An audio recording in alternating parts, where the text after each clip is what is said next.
দর্শক, সংবাদ শেষ করব আজকের আবহাওয়ার খবর দিয়ে। আমাদের সাথে যুক্ত হচ্ছেন সহকর্মী হিরো জুম্মান। আবহাওয়া নিয়ে কি খবর আছে আপনার কাছে? আজও কি সারাদিন বৃষ্টি থাকবে নাকি রোদের দেখা মিলবে?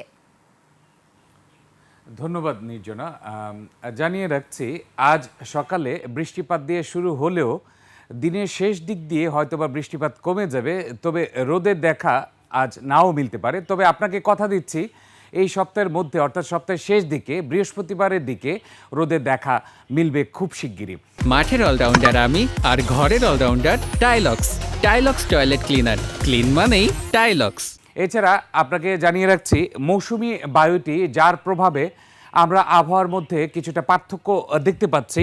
এই মৌসুমি বায়ুটি বাংলাদেশের পূর্বাঞ্চলে দেখা যাচ্ছে। এই পূর্বাঞ্চলের পাশাপাশি এটি উত্তর বঙ্গোপসাগরে অবস্থান করছে, যার প্রভাব পড়েছে সিলেট বিভাগে সবচেয়ে বেশি।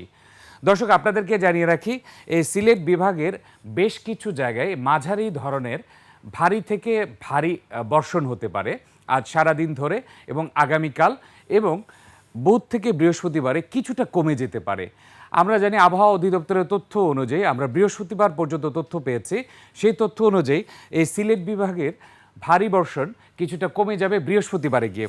এছাড়া সিলেট বিভাগে কি টেম্পারেচার থাকতে পারে সেটা আপনাদেরকে জানিয়ে দিচ্ছি।